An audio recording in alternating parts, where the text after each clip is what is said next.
Alright, this is the Sensar IV antenna we're going to install. You can see it has a UHF directional portion to it.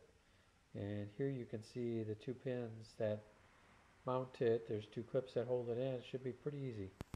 Alright, so to test the performance of the new antenna, what I'm going to do is I'm going to set the antenna in several positions, maybe like 6 or 8 positions, scan for channels and see how many I get.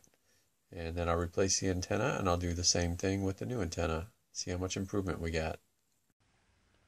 Okay, this is my Winegard amplified video distribution switch. Provides 12 volts to the antenna and sends it to the TV. And I tested, this is the first position I tested of 8. And then I went to the TV and scanned, picked up X number of stations, and I did that for all 8 positions. Okay, so there's the old Batwing, which doesn't have the directional UHF extension to pick up more UHF channels. And I'm going to replace that with this bad boy.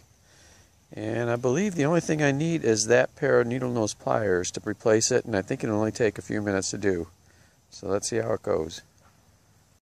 Alright, here we are up on the motorhome, and I'm going to show you how this is connected.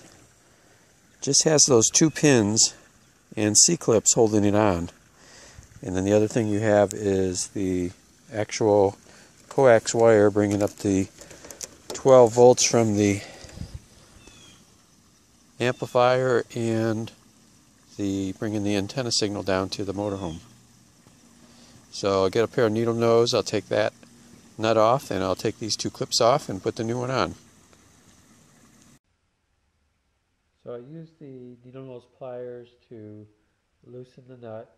And as you can see, it's a standard RG6 cable, nothing too fancy. And then I went ahead and used the same needle nose pliers to pull the clips out and remove the antenna. And now you can see this is what it looks like with the antenna removed.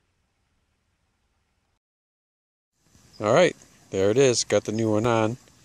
It took me maybe 5 minutes. It was very quick. So easy to do. All you got to do is pop off those 2 clips that hold those pins. Pull the pins out. Disconnect the cable. Lift the old one off. Put the new one on. Reverse the process. And you're done.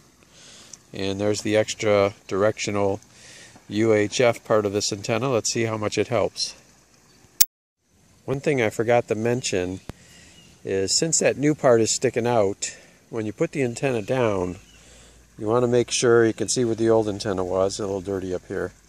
You got to make sure you have enough room for that extension to not hit anything. So that's just one thing you might want to check for before you buy the new antenna.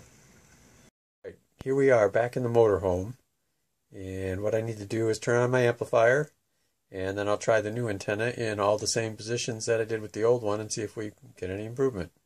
Alright, here we go. So as you can see from this chart, the new Sensar IV was better in 5 of the 8 positions. Not a ton better, but at least better. And there's a couple positions that they were the same. One position actually was better on the old antenna. I don't understand that, but that was the result, so who knows?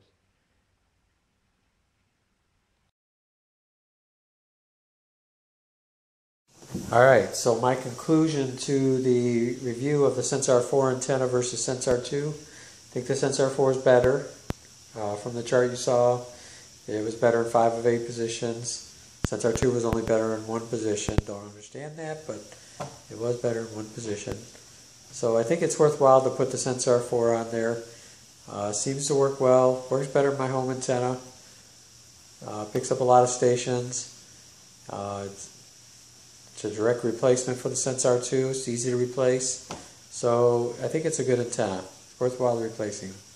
And that's the end of my review. Thank you.